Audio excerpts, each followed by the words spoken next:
এয়া আকাশবাণী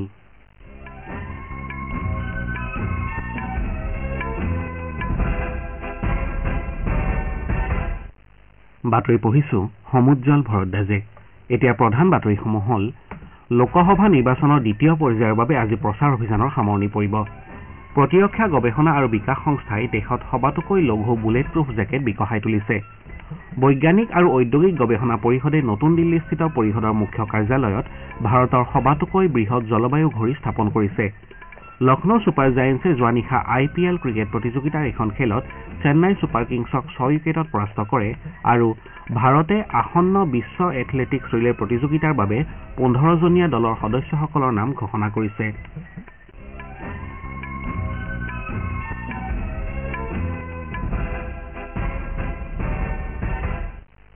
এতিয়া শুনক বিতং বাতৰি। লোকসভা নিৰ্বাচনৰ দ্বিতীয় পৰ্যায়ৰ বাবে আজি প্ৰচাৰ অভিযানৰ সামৰণি পৰিব। বিভিন্ন ৰাজনৈতিক দলৰ নেতাসকলে ভোটদাতাসকলৰ মন জয় কৰাৰ উদ্দেশ্যে দেশৰ বিভিন্ন প্ৰান্তত একাধিক ৰোড শ্ব'ত ভাগ লোৱা পৰিলক্ষিত হৈছে। এই পৰ্যায়ত শুকুৰবাৰে 13খন ৰাজ্য আৰু কেন্দ্ৰীয় শাসিত অঞ্চলৰ 89টা সমষ্টিত ভোটগ্ৰহণ কৰা হ'ব। প্ৰধানমন্ত্ৰী তথা বিজেপিৰ জ্যেষ্ঠ নেতা নৰেন্দ্ৰ মোদীয়ে কালি ছত্তীশগড়ৰ জাঞ্জগিৰ চাম্পা সমষ্টিত এখন নিৰ্বাচনী সভা সম্বোধন কৰে। শ্ৰীমোদীয়ে কয় যে NDA চৰকাৰে দুখীয়া, যুৱ প্ৰজন্ম, মহিলা আৰু খেতিয়কসকলৰ কল্যাণত অগ্ৰাধিকাৰ দি আহিছে। তেওঁ লগতে মহাচামুণ্ড লোকসভা সমষ্টিৰ ধমতৰী চহৰতো এখন জনসভাত অংশগ্ৰহণ কৰে। ইয়াৰ পূৰ্বে শ্ৰীমোদীয়ে ৰাজস্থানৰ টংচুবাই মাধোপুৰ লোকসভা সমষ্টিৰ উনিয়ানাত এখন নিৰ্বাচনী সভাত ভাগ লয়। আনহাতে অখিল ভাৰতীয় কংগ্ৰেছ কমিটিৰ সাধাৰণ সম্পাদক জয়ৰাম ৰমেশে কালি উদয়পুৰত এখন সংবাদমেল সম্বোধন কৰে। ইপিনে বিজেপিৰ জ্যেষ্ঠ নেতা ৰাজনাথ সিঙে কালি উত্তৰ প্ৰদেশৰ গৌতম বুদ্ধনগৰ জিলাত দলীয় প্ৰাৰ্থী মহেশ শৰ্মাৰ হকে প্ৰচাৰ চলায়।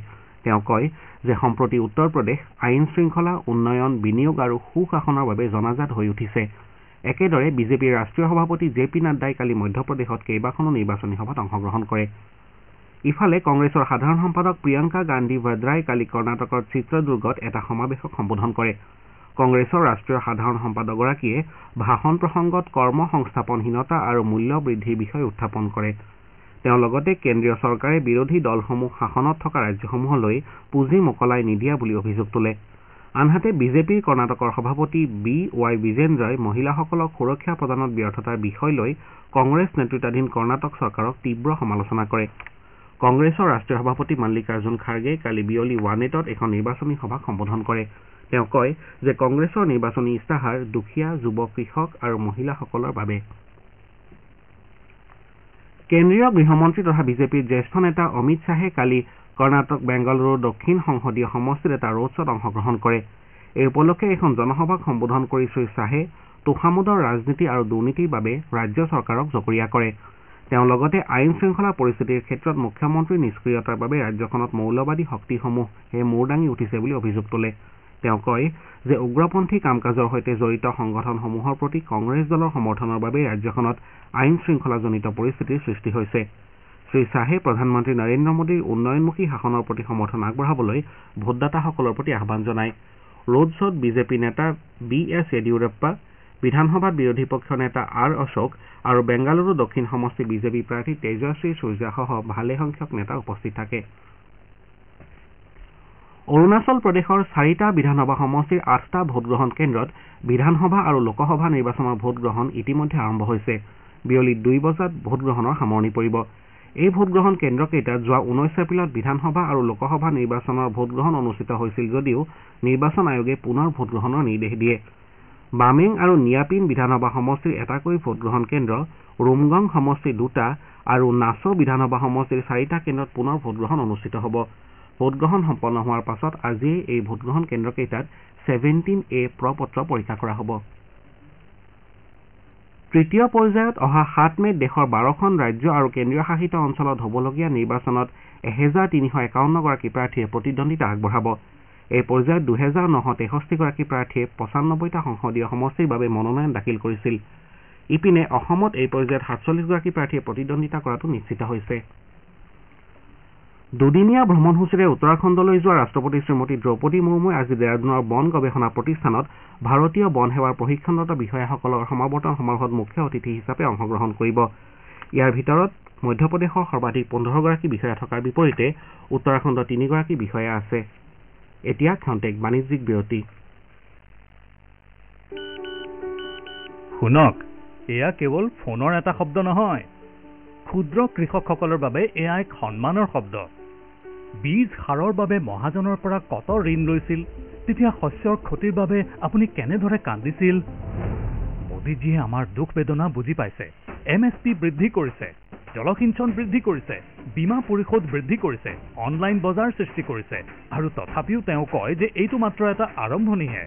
দেশক আৰু আগুৱাই লৈ যোৱাৰ মোদীজীৰ এয়া গ্যাৰাণ্টি, আৰু মোদীজীক আগুৱাই লৈ যোৱাৰ গ্যাৰাণ্টি মোৰ।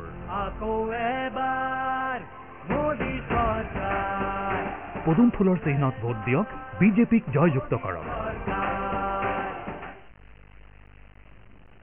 প্ৰতিৰক্ষা গৱেষণা আৰু বিকাশ সংস্থা DRDOই দেশত সবাতোকৈ লঘু বুলেটপ্ৰুফ জেকেট বিকশাই তুলিছে। এই জেকেট BIS গোলাবাৰুদৰ 6ষ্ঠ পৰ্যায়ৰ অধিকতম বিপদাশংকাৰ পৰা সুৰক্ষা প্ৰদান কৰিবলৈ সমৰ্থ। অলপতে চণ্ডীগড়ত TBRL পৰীক্ষাগাৰত এই বুলেটপ্ৰুফ জেকেটৰ সফল পৰীক্ষণ সম্পন্ন কৰা হয়। প্ৰতিৰক্ষা মন্ত্ৰালয়ে এটা বিবৃতিযোগে কৈছে যে নতুন ডিজাইন দৃষ্টিভংগীৰে বিকশাই তোলা এই জেকেট নিৰ্মাণ কৰিবলৈ নতুন সামগ্ৰী আৰু প্ৰক্ৰিয়াৰ সহায় লোৱা হৈছে। বিবৃতিটোত জেকেটটোৰ সন্মুখভাগৰ কঠিন কবচ পেনেল একাধিক আঘাত প্ৰতিহত কৰিবলৈ সমৰ্থ বুলি উল্লেখ কৰা হৈছে। এই জেকেট আৰামদায়ক বুলিও কোৱা হৈছে। শ্ৰোতাসকলে বাতৰি শুনিছে আকাশবাণীৰ পৰা। আপোনাৰ ভোট আপোনাৰ কণ্ঠ। ভোটৰ শক্তিৰে নিৰ্মাণ কৰক সুস্থ গণতন্ত্ৰ। লোকসভা নিৰ্বাচনৰ দ্বিতীয় পৰ্যায়ত 26 এপ্ৰিলত দৰং, ওদালগুৰি, ডিফু, কৰিমগঞ্জ, শিলচৰ আৰু নগাঁৱত হ'বলগীয়া ভোটগ্ৰহণত গণতান্ত্ৰিক অধিকাৰ সাব্যস্ত কৰি শক্তিশালী গণতন্ত্ৰৰ অংশীদাৰ হওক। বৈজ্ঞানিক আৰু ঔদ্যোগিক গৱেষণা পৰিষদ CSIR-এ ধৰিত্ৰী দিৱস উদযাপনৰ অংশ হিচাপে কালি নতুন দিল্লীস্থিত পৰিষদৰ মুখ্য কাৰ্যালয়ত ভাৰতৰ সবাতোকৈ বৃহৎ জলবায়ু ঘড়ী স্থাপন কৰে। এই কাৰ্যই CSIR-ৰ জলবায়ু পৰিৱৰ্তন আৰু ইয়াৰ বিৰূপ প্ৰভাৱৰ বিষয়ে সজাগতা সৃষ্টিৰ উদ্দেশ্যকে প্ৰতিফলিত কৰে। এই উপলক্ষে এটা সমাৱেশত ভাষণ দি পৰিষদৰ সঞ্চালক প্ৰধান ডাক্তৰ N. কালাইছেলভিয়ে কয় যে ধৰিত্ৰী দিৱসে আমাক পৰিৱেশ সংৰক্ষণৰ আৱশ্যকতাৰ কথা সোঁৱৰাই দিয়ে। তেওঁ কয় যে CSIR আৰু এনাৰ্জি স্বৰাজ ফাউণ্ডেশ্যনৰ মাজত হোৱা চুক্তিৰ অধীনত পৰিষদৰ ভালেসংখ্যক বিজ্ঞানী আৰু কৰ্মচাৰীয়ে শক্তি সাক্ষৰতা প্ৰশিক্ষণ লাভ কৰিছে। ভাৰতে নেদাৰলেণ্ডছৰ ৰটাৰডামত অনুষ্ঠিত 26 সংখ্যক বিশ্ব শক্তি মহাসভাত দেশৰ উদ্ভাৱনী প্ৰযুক্তি আৰু শক্তি উৎপাদন পদ্ধতি প্ৰদৰ্শন কৰিছে। মহাসভাত দেশৰ শক্তি মন্ত্ৰালয়, নতুন আৰু নৱীকৰণযোগ্য শক্তি মন্ত্ৰালয়, কয়লা মন্ত্ৰালয় আৰু পেট্ৰলিয়াম আৰু প্ৰাকৃতিক গেছ মন্ত্ৰালয়ৰ অধীনস্থ ৰাজহুৱা খণ্ডৰ কেন্দ্ৰীয় উদ্যোগসমূহে অংশগ্ৰহণ কৰিছে। লক্ষ্ণৌ ছুপাৰ জায়েণ্টছে যোৱা নিশা চেন্নাইৰ M.A. চিদাম্বৰম ষ্টেডিয়ামত অনুষ্ঠিত IPL ক্ৰিকেট প্ৰতিযোগিতাৰ এখন খেলত চেন্নাই ছুপাৰ কিংছক 6 উইকেটত পৰাস্ত কৰে। খেলখনত চেন্নাই ছুপাৰ কিংছে প্ৰথমে বেট ধৰাৰ আমন্ত্ৰণ লাভ কৰি নিৰ্ধাৰিত 20 অভাৰত 6টা উইকেট হেৰুৱাই 210 ৰান কৰে। চেন্নাইৰ হৈ অধিনায়ক ঋতুৰাজ গায়কোৱাড়ে সৰ্বাধিক 108 ৰান কৰে। প্ৰত্যুত্তৰত লক্ষ্ণৌ ছুপাৰ জায়েণ্টছে 19 অভাৰ আৰু 3টা বলত 4 উইকেটৰ বিনিময়ত 213 ৰান সংগ্ৰহ কৰে। লক্ষ্ণৌ ছুপাৰ জায়েণ্টছৰ হৈ মাৰ্কাছ ষ্টয়নিছে 63টা বলত 124 ৰান কৰি আউট নোহোৱাকৈ থাকে। ভাৰতে পৰৱৰ্তী বিশ্ব এথলেটিক্স ৰিলে 2024 প্ৰতিযোগিতাৰ বাবে 15জনীয়া ৰিলে দলৰ সদস্যসকলৰ নাম ঘোষণা কৰিছে। পেৰিছ অলিম্পিকৰ যোগ্যতা অৰ্জনকাৰী প্ৰতিযোগিতা হিচাপে গণ্য কৰিব লগা এই প্ৰতিযোগিতাখন অহা 4 আৰু 5 মেত বাহামাৰ নাছাউত অনুষ্ঠিত হ'ব।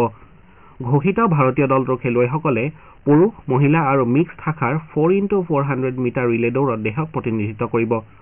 পুৰুষৰ 4x400 মিটাৰ ৰিলে দৌৰৰ বাবে 8জন খেলুৱৈৰ নাম ঘোষণা কৰা হৈছে। ইয়াৰ ভিতৰত 2023 চনৰ হাংজৌ এছিয়ান গেমছৰ স্বৰ্ণ পদক বিজয়ী আমোজ জেকব, মহম্মদ আনাছ য়াহিয়া, মহম্মদ আজমল আৰু ৰাজেশ ৰমেশ আছে।